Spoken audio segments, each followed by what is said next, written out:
Hi guys!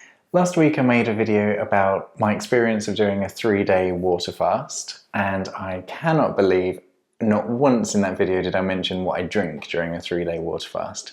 So as soon as I posted it online, I had many questions coming in saying, what can you drink? Can you drink this? Can you drink that?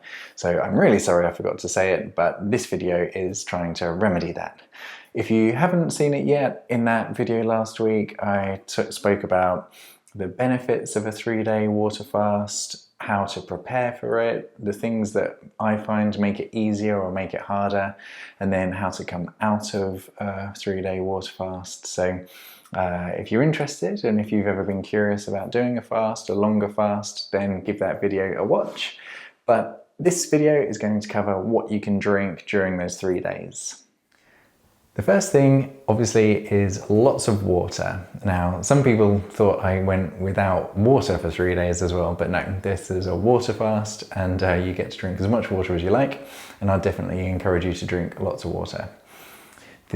What you can do from time to time is even put salt into your water. So you can either just put a little pinch in all the water you drink, but after a while I find I even start to taste that little bit of salt. So personally my preference is to have shots of salt water from time to time. Now you'll know you need to have some salt if you get a little bit muzzy headed and a little bit of a thick headachy sort of feeling, and that's normally a sign that your electrolytes need a bit of balancing. So I use Maldon sea salt or pink Himalayan salt, so a nice natural salt that you can crush into the water. Personally, like I say, my preference is to neck it, but other people just put a little sprinkle in most of the water they drink. So salt is very important. One of my biggest questions that I get asked is, can I have coffee or can I have tea?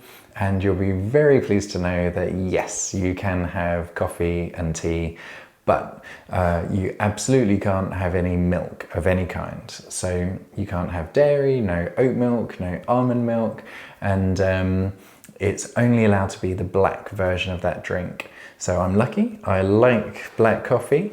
I'm a bit of a coffee geek anyway, so for me the coffee I have is, I grind my beans fresh at home, so I get my beans delivered and then grind them fresh in the morning. I use a pour over method, so it's a very clean, light coffee.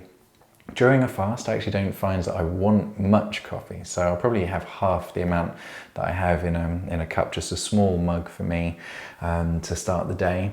And then later in the day, I like to treat myself to a green tea, and then maybe towards the end of the day, I will treat myself to a herbal tea, and all of those teas are fine. When it comes to analysing or asking yourself about drinks during a fast, you have to ask yourself, what's the net result? Because in some of those drinks, like black coffee, there are a few calories, like 3 calories. So it's not 0 calories. So you could argue that it's breaking your fast. But the net result of having that is actually positive, because some of the chemicals in black coffee speed up the autophagy process, and that's partly why you're trying to do this, is that cell repair process. The other thing you can have is lemon, so squeeze lemon into hot water, or apple cider vinegar into hot water. And both of those things, they also have a net positive result.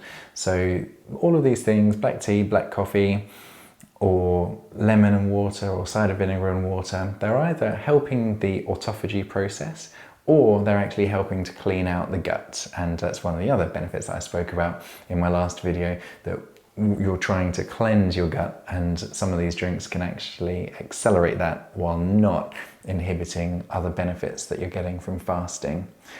Things that you're not allowed, milks of any kind, or obviously it goes without saying, any sweet drinks and juices and things.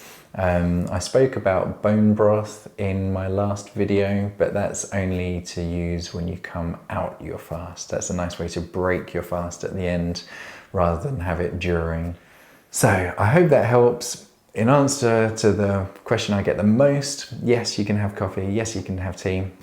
So that's great news.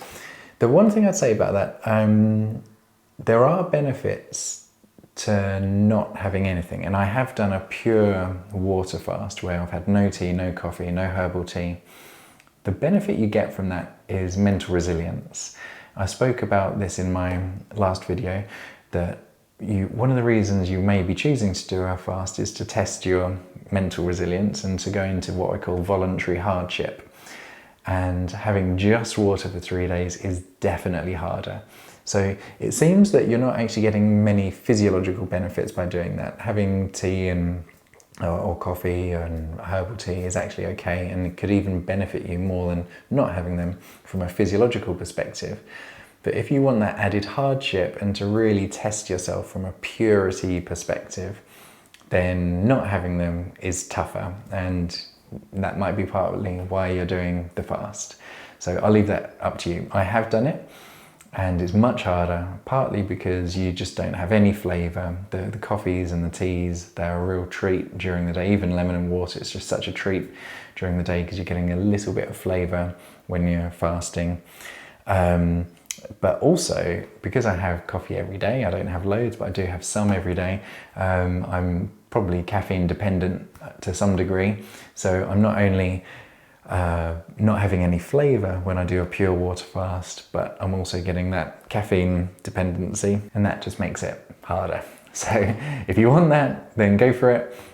Or if you just want the physiological benefits of a fast, but you want to make it as easy as possible, then why not treat yourself to some of the drinks that you're allowed? So the black teas, coffees, green tea, herbal tea, lemon and water. Keep it healthy, don't have too much of it, drink lots of water, crush some salt, Himalayan or Malden sea salt when you need to, and that should just help you through it. So I really hope I've answered your questions. Sorry I forgot it in the last one, but if you have any other questions, let me know, because I can always make an extra video.